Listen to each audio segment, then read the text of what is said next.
Hi, welcome. Enjoy the content, subscribe, and turn on notifications. Lexington, in the heart of Kentucky, was the kind of town where almost everyone crossed paths in some way. Whether at local restaurants, shops in the historic downtown, or Sunday farmers' markets, faces became familiar over time.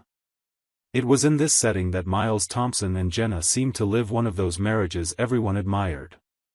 They'd been together for nearly 10 years, and to outside observers, they were the definition of a calm, solid partnership. Miles owned a used car dealership he'd inherited from his father and turned into a local staple. A tireless worker, detail-oriented and respected by both customers and competitors, he carried a reputation built patiently through honesty and total dedication to his work. Jenna, on the other hand, always leaned more toward creativity. After years working as an administrative assistant at various companies, she decided it was time to try something new, something that truly reflected her identity. With encouragement from friends and Miles' support, she started making custom t-shirts at home. At first, it was small, just a few designs for people she knew, but word of mouth quickly gave the little business momentum. She set up a space in the back room of their house, with a modified table, paints, fabrics, and a printing machine she taught herself to operate. It was her way of pursuing personal fulfillment without giving up the comfort of home life. Their daily routine had a lightness few couples managed to keep after so many years. During the day, Miles ran the shop with careful attention, while Jenna split her time between orders, researching designs, and managing the household. At night, they naturally found each other again, like two people who respected their own rhythms but never failed to reconnect. They often hosted friends for small gatherings that had become almost a weekly ritual. On Fridays, their backyard was usually lit up with simple string lights, a speaker playing 90s music, and wine glasses passing between conversations. Jenna made sure to prepare snacks, while Miles arranged chairs, tested out new board games, and kept the freezer stocked with ice. Their friends, a tight-knit and consistent group, loved spending time at their place. There, everything seemed balanced. No awkward fights, no heavy silences. Jenna and Miles treated each other with an easy affection, like people who shared far more than just an address. They shared decisions, memories, plans. In public, their affection was subtle but present in gestures, exchanged glances, and private jokes no one else understood. And even when the house was quiet, they kept their own routines. On Sundays, they'd watch shows together on the living room couch, wrapped in blankets with bowls of popcorn balanced on their knees. Sometimes they'd go out to local restaurants, other times, they preferred cooking at home and eating on the porch. Their marriage was seen by many as a model. There was closeness, respect, and above all, stability. Social media posts were rare but always spontaneous, no showing off or over-romanticizing. Just two adults living together in balance, supporting each other through everyday challenges. When Jenna decided to invest in her t-shirt business, Miles was the first to celebrate. When he needed to renovate part of the shop, she was involved in every color choice and furniture layout. They moved side by side, without rushing or pushing. They were the kind of couple that gave others confidence, as if their story proved it was still possible to maintain a healthy relationship after so many years. In the neighborhood, they were well known. The couple with the red car in the driveway, the always tidy house, the quiet evening gatherings. Jenna was remembered for her original designs and her warmth when handling orders, while Miles was respected as someone fair and dependable, both in business and personal relationships. There was something about the way they lived that gave off a sense of calm. No big excesses, no forced displays. It was all simple, but genuine. This harmony, built over time through conscious choices, made no one around them doubt the strength of their marriage. And maybe that's why no one was ready for what came next. But up until then, everything seemed exactly as it should be. That afternoon, Lexington's sky was clear and the temperature mild. It was just an ordinary Wednesday, no rush, no plans, and Jenna had scheduled time to get ahead on a series of t-shirt orders due by week's end. She was alone at home, as usual on weekdays, and had already passed the halfway point when she noticed the printing machine was heating up more than normal. She found it strange but figured it was just from extended use. Still, she turned it off for a few minutes and opened the window to ventilate the room better. After a short break, she went back to work, determined to finish everything before Miles got home from the shop. Around 4 in the afternoon, when she turned the machine back on, what had seemed like a minor issue turned into a sharp pop, followed by sparks. Within seconds, the outlet started releasing smoke and a thin line of fire spread along the edge of the workbench, reaching flammable materials used for customizing the shirts. Jenna tried to smother the flames with a damp cloth, then ran to the kitchen to grab the small fire extinguisher she kept there. But by the time she returned, the fire had already taken over part of the room. Panic set in before she could think clearly. Smoke spread fast, the heat became suffocating, and the crackling sounds created an overwhelming sense of urgency. She ran upstairs, believing she'd be safer there. She closed the door to the master bedroom and opened the window for fresh air. Shaking, with her phone in hand, she called emergency services and gave her address in a shaky voice. Her words came out rushed but were understood.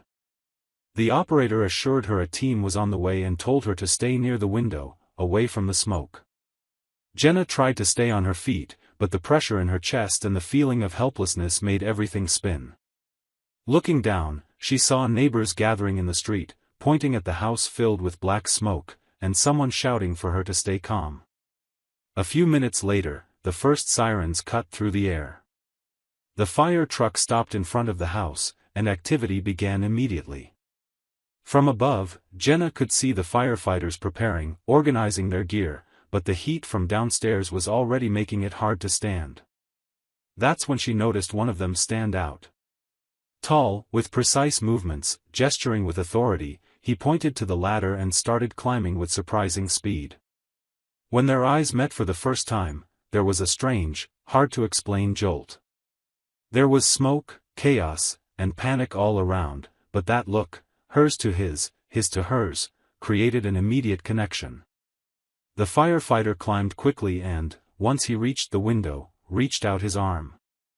Jenna grabbed his hand like it was the only thing keeping her conscious. He helped her through the opening carefully, holding tight, guiding each movement with precision. No words were exchanged. There was no time for conversation. When they reached the ground, he led her to a safe zone where another firefighter was already waiting with an oxygen mask. Jenna sat on the sidewalk, lungs burning, eyes stinging, body trembling from exhaustion and relief. Everything happened so fast it felt like a blur. But as she was being treated by a paramedic, her mind couldn't let go of that image. The face of the man who rescued her, partially covered by his mask, his steady eyes, his voice she barely heard but whose presence stayed with her.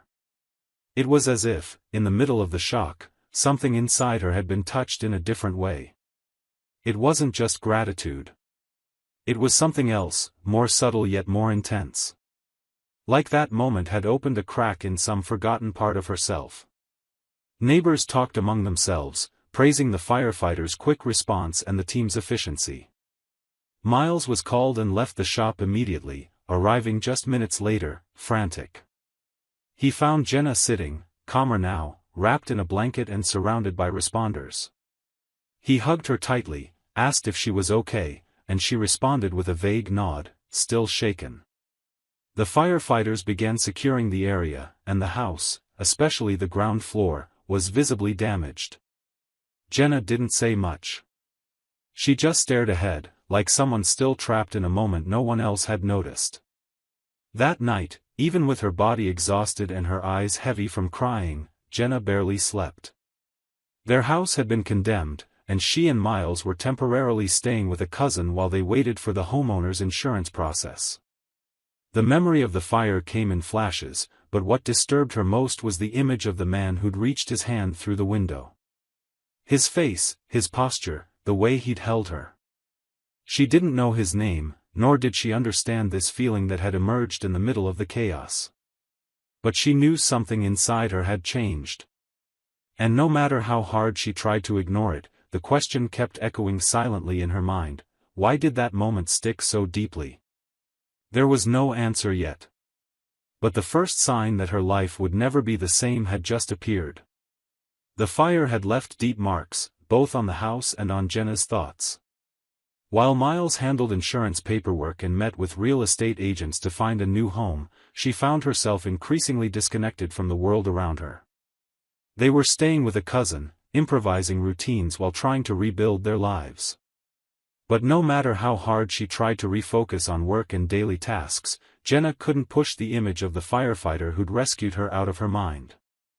That brief, silent moment kept replaying in her head, as if it meant something greater than she was ready to admit. Thanks to Miles' solid reputation with the insurance company, the claim was processed faster than expected. Within days, he closed a deal. Less than 3 weeks later, they had a new house. In the new home, Miles tried to rebuild what the fire had taken. Jenna smiled, unpacked boxes, said everything was fine. But inside, she was already somewhere else. Jenna tried to rationalize her feelings as simple gratitude. But the restlessness grew every time she closed her eyes. She felt a need to know who he was, as if that knowledge were part of a cycle that needed to be completed. She started discreetly searching for information. She looked up local news reports about the fire, watched videos from community channels covering the incident, and eventually found a short article showing firefighters in front of the house, commenting on the response. At the bottom of the video, a caption read, "Team from Battalion 3, including firefighter Cole Ramsey, who led the rescue of the resident." With the name in hand, the search became easier. She found the fire station where he worked, his shift schedule, even community events the station participated in. Without Miles knowing, Jenna began spending her free time near the area, making up excuses to be close by. Sometimes she'd stop at the corner market, other times, she'd pretend to browse nearby shops. She wanted to run into him by chance, as if fate were nudging them toward a natural reunion. And as often happens when someone searches hard enough, the moment came. It was a Monday afternoon when he was leaving the station and she was pretending to read a blood donation poster on the outside wall. He recognized her instantly, though he hesitated a second before speaking. She thanked him for the rescue with a restrained smile, and he was polite but direct. He said he'd just done his job, nothing more, but his look suggested this meeting stirred something in him too. Their first real contact happened right there. Then came others. An afternoon coffee at a quiet spot, messages that started with small talk and grew into longer conversations. Jenna told herself there was nothing wrong, that it was just gratitude extending itself. But deep down, she knew something was slipping out of control. Before they realized it, they were arranging meetings more discreetly. A distant park, a cafe where no one knew them, then a remote parking lot where he'd wait for her in his car. The meetings became frequent. And inevitably, they stopped being just conversations. She told Miles she was visiting suppliers, picking up fabric, delivering orders. Miles, busy with the shop, never questioned it. After all, she'd always been careful with her schedule. The physical relationship happened without rehearsal. During one meeting, inside his car, he held her hand longer than necessary. She didn't pull away. She just let it happen. When their lips met for the first time, there was no immediate guilt. Just an emotional release both seemed to have been carrying for weeks. Jenna left that meeting with her heart racing, but no immediate regret. It was as if something inside her had awakened from a deep sleep. In the days that followed, she tried to keep up with her routine, but there was always a latent anxiety, a new kind of anticipation filling the space once occupied by stability and predictability. Still, her conscience began to weigh on her. Jenna knew what she was doing was wrong. She thought of Miles, of the marriage so many admired, and for brief moments, she felt the weight of betrayal forming. But justifications quickly silenced the guilt. She told herself she'd never been unfaithful before, that this was different, that Cole had appeared during a time of fragility and chaos. That maybe this feeling wouldn't have happened if not for the shock of the fire. She even thought it might pass, that it was just a phase of emotional confusion. But the truth was, the more they met, the harder it became to stop the cycle. What Jenna didn't know was that someone was watching closely. A colleague of Cole's, also a firefighter and a longtime acquaintance of the Ramsey family, grew suspicious of how often Cole was leaving the station outside regular hours. Once, he saw Cole getting into a different car after his shift. Another time, he overheard fragments of a conversation suggesting something serious was going on. And though he didn't know all the details, he realized it involved a married woman. To him, it was unacceptable for a fellow firefighter to risk his reputation, and the department's, over something clearly beyond acceptable limits. Driven by personal integrity, he decided he wouldn't stay silent. The firefighter had lived in Lexington for years and attended the same church where Miles had been a wedding usher. One day, he saw an old photo on the church bulletin board and recognized the name, Miles Thompson. He discreetly looked into it and found out the wife had survived a fire that Cole had responded to. The rest was connecting the dots. Meanwhile, Jenna remained immersed in this parallel world, believing everything was still under control. But what seemed like a well-kept secret wasn't as invisible as she thought. And the risk of everything coming to light was closer than she could imagine. On a humid Thursday morning, Miles was at the shop reviewing weekly reports when he received a message from an unknown number. The notification appeared ordinary, like any other, but the content froze him completely. The message was direct, no beating around the bush. It said his wife was secretly meeting a firefighter named Cole Ramsey, that this had been going on for some time, and that very day, around 6 in the evening, they'd be together in a remote parking lot on the outskirts of an industrial area. The location was attached, along with a final warning that read like a caution, "Go and see for yourself." Miles read the message 3 times before he could process it. His first instinct was disbelief. Jenna had never given him reason to suspect anything, and despite the past few months being tough due to the fire and the move, he believed they were overcoming it together. But something in the tone of the message, the accuracy of the details, and the name of the firefighter, the same man who'd rescued her, created an unease he couldn't ignore.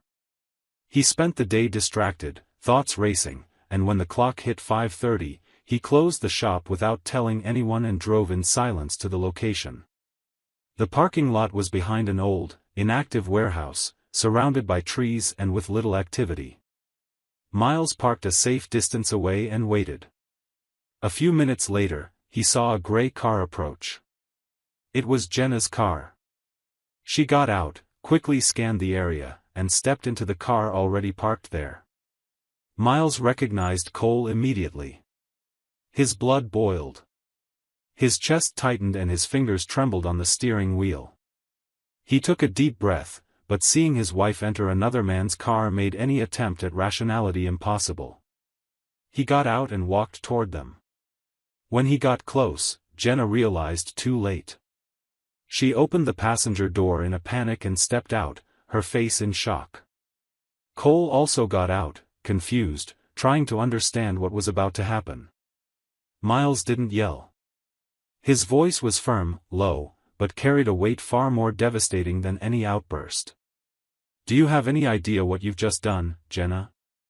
Do you even know what you're destroying?" Jenna tried to speak, but he didn't let her. "With this man? With this firefighter? Is this really happening? Did you replace me with someone you barely know? With someone who saved your life and then led you into this mess?" She, breathless, took a step forward.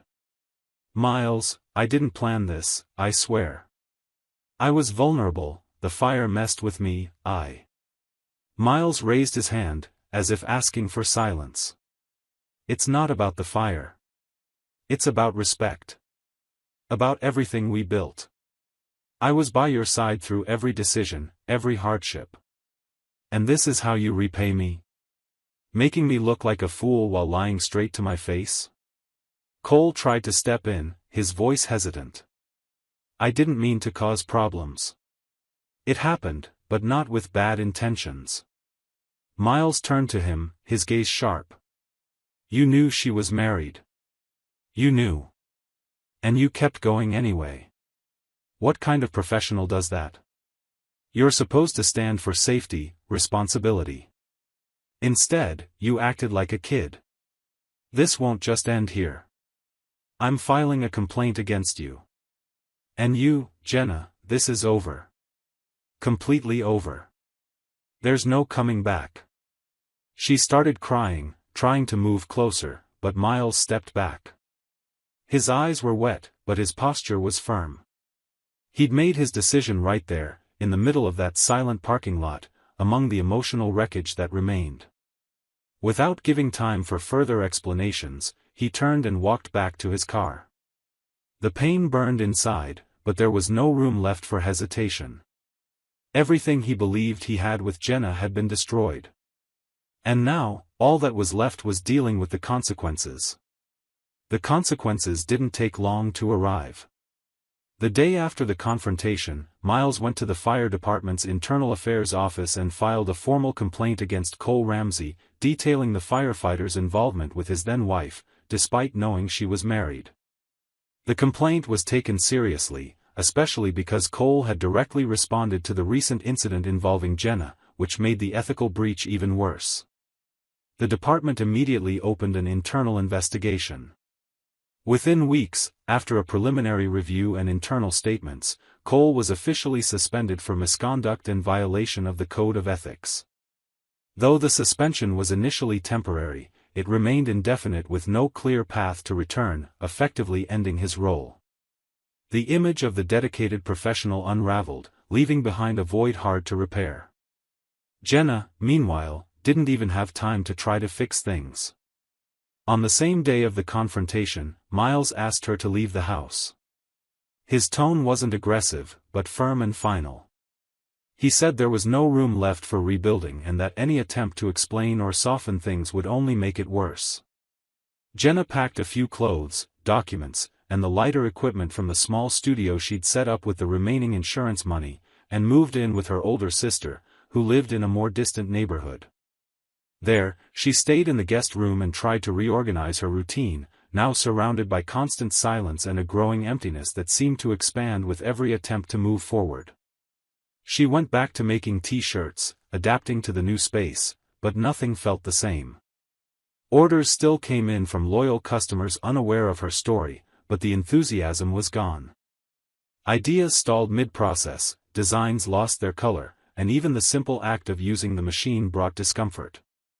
The space between prints was filled with thoughts circling endlessly. She thought of Miles, of quiet nights in the old backyard, of smiles during dinners with friends, of plans to renovate the garden, even of trivial arguments about movies or grocery shopping. Everything now felt distant, almost like it belonged to another life. She tried reaching out a few times. Sent short messages, no emotional appeals, just asking if he was okay, if he needed anything from her, if he'd want to talk, even if just to end things maturely. But Miles never replied. He'd read them and leave them unanswered. Jenna quickly realized there was no opening left. Miles had completely shut down, not out of pride, but because he was hurt in a way that wouldn't allow any reconciliation. And that hurt more than any shouting ever could. His absence was a constant echo in everything she did. Meanwhile, Miles focused entirely on the shop. He reorganized processes, expanded partnerships with nearby dealerships, renovated the building's facade, and even hired a new manager to help with sales. It was his way of filling the void left by the betrayal.